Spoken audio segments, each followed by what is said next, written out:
Korea Utara memang beda. Negara paling menutup diri di muka bumi tersebut punya aturan sendiri. Misalnya, tak mudah untuk memasuki negara itu, sebaliknya, nyaris mustahil bagi rakyatnya untuk keluar dan membaur dengan komunitas internasional. Orang-orang di Korea juga tak bebas mengakses informasi dari dunia luar. Negeri yang kini dipimpin oleh generasi dinasti Kim Jong-un, juga punya kalender sendiri yang mulai diterapkan pada 9 September 1997. Menurut rezim yang korup, sekarang masih tahun 106, bukan 2017. Penanggalan korup dihitung sejak kelahiran sang pendiri negara Kim Il-sung pada 1912. Kim Il-sung adalah ayah Kim Jong-il, sekaligus kakek dari penguasa saat ini, yaitu Kim Jong-un. Kini, mata dunia terarah pada Korea, sebab negara tersebut kian aktif melakukan uji coba nuklir dan peluncuran rudal balistik. Sejak Maret 2017, Korea Utara terhitung sudah 4 kali melakukan aksi yang dianggap provokasi bagi dunia. Ternyata, bukan itu saja kelakuan korup yang dianggap mengganggu dunia. 1. Jebakan wanita penggoda. Selama kurang lebih setengah abad, korup diyakini telah melatih mata-mata wanita dengan rapi dan matang. Dengan metode ini, musuh-musuh politik rezim yang berkuasa di Korea berhasil dilumpuhkan. Bahkan beberapa orang sampai kehilangan nyawa karenanya. Pengakuan mantan sastrawan Korea yang pada 2004 membelot ke Korea Selatan, Jang Ji-sung mengatakan, program pelatihan ini merupakan gagasan Kim Jong-il. Jang menceritakan, awalnya yang ingin dipakai sebagai mata-mata adalah pebisnis Jepang, Korsel, Rumania, Thailand, dan Lebanon. Namun, rencana itu gagal karena semua pebisnis yang sudah diculik tak bisa dicuci otaknya.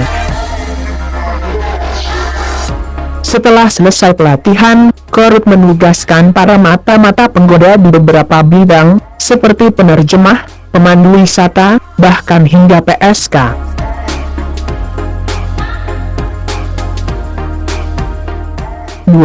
Selalu tak mau kalah. Pada era 1980-an, Korea Selatan membangun tiang bendera setinggi 98 meter di desa Taesongdong, yang dekat dengan perbatasan korup.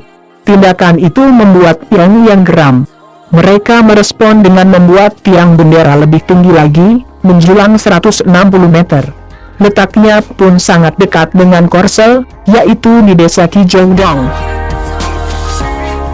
Pada akhir 1980-an, korup membuat stadion sepak bola bernama Mayday, yang super besar.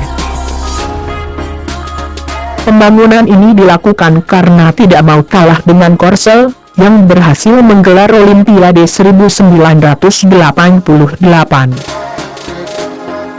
Persaingan Korsel dan korup paling anyar ketika hotel tertinggi dunia, Story Ryugyong Hotel, dibangun oleh negara yang sekarang dipimpin Kim Jong-un. Korup membangun bangunan raksasa tersebut tak lama setelah Korsel membangun sebuah hotel setinggi 226 meter. Namun sayangnya, pembangunan oleh korup yang sudah dimulai pada awal 1990-an, harus terhenti pada 2008, karena krisis keuangan. 3. Buang sampah ke negeri tetangga.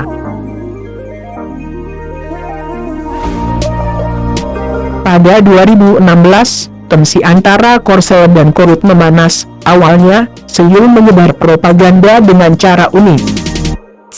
Mereka memutar lagu-lagu K-pop lewat pengeras suara besar yang dipasang di wilayah perbatasan, di DMZ, dan diarahkan ke wilayah korup. Geram dengan aksi Korsel, korup membalasnya. mereka menerbangkan balon yang isinya pamflet propaganda, puntung rokok, tisu WC, dan beberapa sampah lain. Tindakan korup membuat Korsel marah besar. Negeri Ginseng menyatakan Pyongyang telah menyebar sampah ke negaranya, yang mengakibatkan beberapa properti mengalami kerusakan kecil. 4. Pasang iklan di media Amerika Serikat. Media besar di Barat, terutama di Amerika Serikat, nyaris mustahil untuk membuat berita positif soal korup. Menyadari fakta ini, korup pun memutar akal. Mereka memasang iklan di beberapa koran besar Amerika Serikat, seperti New York Times, Boston Globe, dan Washington Post. Korup memasang iklan satu halaman penuh. Isinya adalah pencapaian dari Kim Il-sung dan Kim Jong-il. Iklan dengan judul, Korea telah melahirkan seorang pahlawan luar biasa, dinilai sangat aneh. Selain berisi propaganda dua pemimpin tertinggi, iklan dari korup juga dianggap menghina dunia Barat dan Timur Tengah, serta agama tertentu, karena menyebut Kim Il-sung punya sifat ilahi. 5. Memalsukan rokok Barat. Korup mulai memalsukan merek rokok dari Barat sejak era 1990-an. Memasuki dekade 2000-an, korup memperlebar pemalsuan, tidak hanya ke internal negara, tetapi sampai mengekspor rokok palsu. Tak main-main, rokok palsu tersebut sampai masuk ke Amerika Serikat. Merek rokok palsu yang tiba di Amerika Serikat adalah Marlboro. Tindakan korup mengekspor rokok palsu ini pun disebut-sebut membuat mereka meraup untung lumayan besar.